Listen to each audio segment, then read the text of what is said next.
Sir మాట్లాడదాం. మనతో పాటు వాసుకి యాదవ్ గారు ఉన్నారు. నమస్తే. నమస్తే అన్న, చెప్పండి, ఈ రోజు కాంగ్రెస్ పార్టీలో ఉన్నటువంటి ఇద్దరు వ్యక్తుల మధ్యలో పంచాయతీ. సరే, వ్యక్తిగతంగా పంచాయతీ ఉంటే దీన్ని ఎవరు కూడా బయట వాళ్ళు మాట్లాడేటువంటి అవకాశం ఉండకపోతుంది. కానీ ఇక్కడ బీసీ కులాలను దూషిస్తూ మాట్లాడినటువంటి మాటలు ఏ రకంగా చూసుకోవచ్చు? ఇది ఆధిపత్యం, కుల ఆధిపత్యం. ఎక్కడ ఈ జాతులు చైతన్యవంతమై ఎక్కడ వీళ్ళు రాజ్యాధికారంలో భాగమవుతారో, ఎక్కడ వీళ్ళు రాజకీయంగా ఎదుగుతారో, అలా ఎదిగిన స్వతహాగా ఎదిగిన ఇలా మహిళ 82 సంవత్సరాల మహిళ యాదవ బిడ్డ ఈశ్వరమ్మ, పోచబోయిన ఈశ్వరమ్మ యాదవ్ గారు. ఆమె జీవితమే పోరాటం, ఆమె జీవితమే జాతి కోసం పనిచేసింది. 40-50 సంవత్సరాల నుంచి రాజకీయాల్లో ఉన్నది. ఏనాడు తల వంచి బతకలేదు, ఏనాడు అవినీతికి పాటుపడలేదు, ఏనాడు ఎవరిని మోచేతి నీళ్ళు దాగి బతకలేదు, ఎవరిని ఎంగిలి మెతుకులు తిని బతకలేదు, పదవుల కోసం ఏనాడు ఆరాటపడలేదు. కానీ ఇలా ఆమె త్యాగాన్ని, ఆమె చేసిన పోరాటాలను గుర్తించిన ఇలా కాంగ్రెస్ పార్టీ యాదాద్రి బోర్డు ఒక చైర్మన్ కూడా కాదు, ఒక సభ్యులుగా ఇస్తేనే జీర్ణించుకోలేని ఆధిపత్య కులాలు ఆమె మీద అది జీర్ణించుకోలేక అసూయతోటి, కుట్రతోటి ఆమె రాజకీయంగా నిర్వీర్యం చేయాలి, కుటుంబాన్ని రాజకీయంగా ఎదుగనీయకుండా చేయాలి అని చెప్పి మానసిక క్షోభకు గురి చేసి రాజకీయాలకు దూరంగా పెట్టాలని చెప్పి భావించిన Congress party youth president Jakkidi Vamshi Reddy, Shivacharan Reddy ఇలా చాలా ఘోరంగా ఒక తల్లిని, దేవత లాంటి తల్లిని ఇలా అవమానించిండు. ఆ తల్లిని అవమానించడమే కాదు, యావత్ తెలంగాణ జాతి మహిళలను ఇలా అవమానించినట్టే. ఆమెనే కాదు, ఆమెను అన్నడు అంటే తన తల్లిని అన్నట్టే, తన బామ్మని అన్నట్టే, తన చెల్లెని అన్నట్టే, తన అక్కని అన్నట్టే. ఒక 82 సంవత్సరాల మహిళను పట్టుకొని నువ్వు ఆ రకంగా మాట్లాడటం ఏ ఇంగిత జ్ఞానానికి, ఏ జీవితం నువ్వు అనుభవిస్తున్నావు, ఎట్లాంటి జీవితం అనుభవిస్తున్నావు అనే దానికి నిదర్శనం. ఇది ఇప్పటిది కాదు, వందల సంవత్సరాల నుంచి తెలంగాణ ప్రజలను దోసుకుంటూ ఆధిపత్యం కోసం ఎంతో మంది ప్రాణాలు తీసిన ఈ భూస్వామ్య, ఈ రెడ్డి, ఈ వెలమ, కమ్మ వర్గాలు ఎంతో మందిని ఇలా రకంగా మానసిక హింసకు గురి చేసి రాజకీయాలకు ఇలా దూరం చేసిన పరిస్థితి. అంతేకాదు, అనేక హత్యలు జరిగినాయి. ఇలా నర్సంపేట ప్రాంతాలలో కంచె ఐలాండ్ని చంపారు, బెల్లి లలితక్కని చంపారు, సాంబశివుని చంపారు, మారోజు వీరన్నను చంపారు. ఇట్లా ఎన్నో బీసీ ఇలా ఎదిగిన లీడర్లను ఇలా రెడ్డి ఆధిపత్య కులాలు చంపేసినాయి.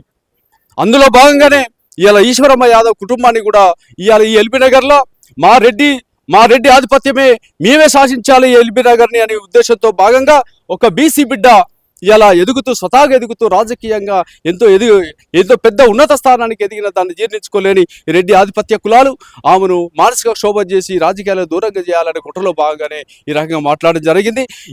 ఇది తీవ్రంగా ఖండిస్తున్నా. బేషరతుగా అమ్మకు క్షమాపణ చెప్పాలి, లేకపోతే ఇప్పటికే రాష్ట్ర వ్యాప్తంగా రగిలిపోతా ఉన్నారు బీసీ, ఎస్సీ, ఎస్టీ, మైనార్టీ వర్గాలు. మీరు కనుక బేషరతుగా వచ్చి క్షమాపణ చెప్పకపోతే తెలంగాణ రాష్ట్రమే కాదు, యావత్ దేశవ్యాప్తంగా కూడా ఈ అవమానాన్ని దేశవ్యాప్తంగా తీసుకుపోయి యావత్ యాదవ సమాజాన్ని ఒకటి చేస్తాం, బీసీ, ఎస్సీ, ఎస్టీ సమాజాన్ని ఒకటి చేస్తాం. పెద్ద ఎత్తున ఉద్యమానికి రంగం సిద్ధం చేస్తా ఉన్నాం. ఈ 18వ తారీఖు లోపు నువ్వు ఇంటికి వచ్చి అమ్మకు బేషరతుగా మీడియా ముఖంగా క్షమాపణ చెప్పాలని డిమాండ్ చేస్తా ఉన్నాం. క్షమాపణ చెప్పకపోగా ఇంకా కూడా దాన్ని కవర్ చేసుకునే ప్రయత్నం. అలాగే నిన్న ఏదైతే ఇక్కడ పెద్ద ఎత్తున బీసీలు సంఘాలు పిలుపునిచ్చినాయి, దాంతో వాళ్ళ ఇంట్లో దాదాపు 300లకు పైగా వాళ్ళ ఇంట్లో మందిని చేసుకొని కొట్లాటకు సిద్ధమైనటువంటి శివచరణ్ రెడ్డి ఆయన తీరుని ఎట్లా చూడొచ్చు? ఆమె మీద ఆ దూషణలు విన్న ప్రజలు, బీసీ, ఎస్సీ, ఎస్టీ, మైనారిటీ వర్గాలు రగిలిపోయి అమ్మాయి ఇంటికి వేల సంఖ్యలో రావటం జరిగింది. ఎవరు పిలిపియలే, స్వతహాగా వాళ్ళే వచ్చారు. అమ్మకు వెన్నుదడిగా, అమ్మకు మనోధైర్యం కోసం వాళ్ళు వచ్చి నిలబడి ఆయన ఇంటికి పోయి వాళ్ళ అమ్మ నాన్నని అడుగుదాము, ఇదేనా పిల్లలను పెంచే సంస్కృతి, ఇదేనా మీ రెడ్డి సంస్కృతి, ఇదేనా మీ రెడ్డి కులం పిల్లలను పెంచే సంస్కృతి పద్ధతి? ఒక 82 సంవత్సరాల మహిళను పట్టుకొని అనుచితంగా మాట్లాడడం ఎంతవరకు సమంజసమని మా అమ్మలు, మా అక్కలు వాళ్ళ ఇంటికి పోయే క్రమంలో ఇవాళ వస్తారని సమాచారం తెలుసుకొని తన ఇంట్లో ఒక 400 నుంచి 500 మంది గుండాలను పెట్టుకొని రాళ్ళు పెట్టుకొని వాళ్ళతోటి అక్కడ పోయిన బీసీ సంఘాల మీద, ఎస్సీ, ఎస్టీ సంఘాల మీద విపరీతంగా దాడి చేసి కర్రలతోటి కొట్టి గాయపరిచిన సంఘటన. దీన్ని తీవ్రంగా ఖండిస్తున్నాం. ఇదే గనక మీరు ఇలానే చేయాలనుకుంటే రేవంత్ రెడ్డి సర్కార్, కాంగ్రెస్ పార్టీకి యావత్ భారత ప్రజలు కానీ తెలంగాణ బీసీ, ఎస్సీ, ఎస్టీ సమాజం తగిన బుద్ధి చెప్తుంది, తిరుగుబాటు జరుగుతుంది, నీ ప్రభుత్వం చాలా ఇబ్బందులు పడుతుంది.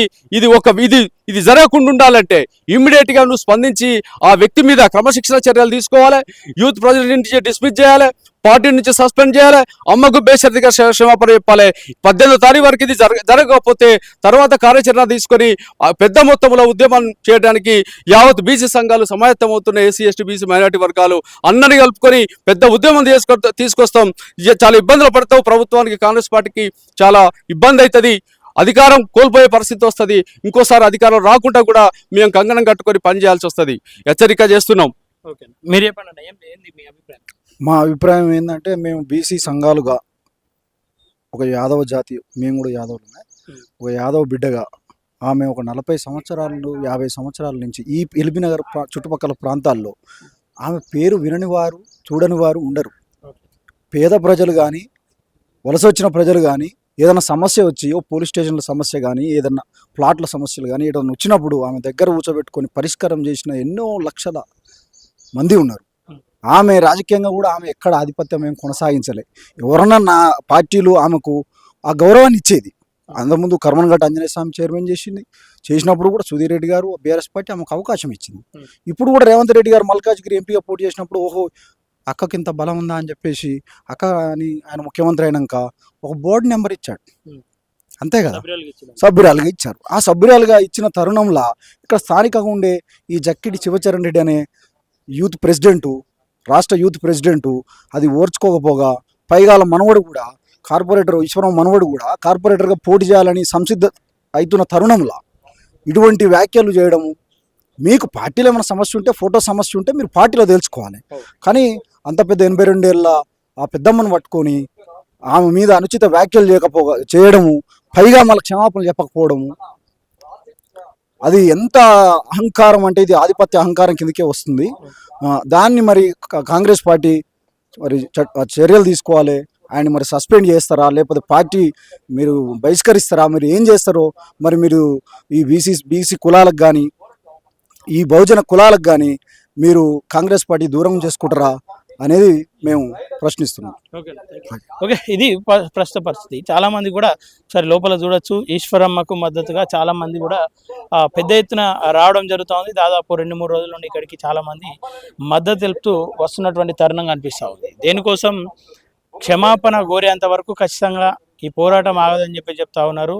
లేని ఎడల అన్ని కులాలు కలిసికట్టుగా పెద్ద ఎత్తున పోరాటం చేయబోతా ఉన్నామని చెప్పేసి అయితే వీళ్ళు పిలుపునిస్తూ ఉన్నారు. చూద్దాం కాంగ్రెస్ ప్రభుత్వం ఎట్లాంటి నిర్ణయం తీసుకోబోతా ఉంది.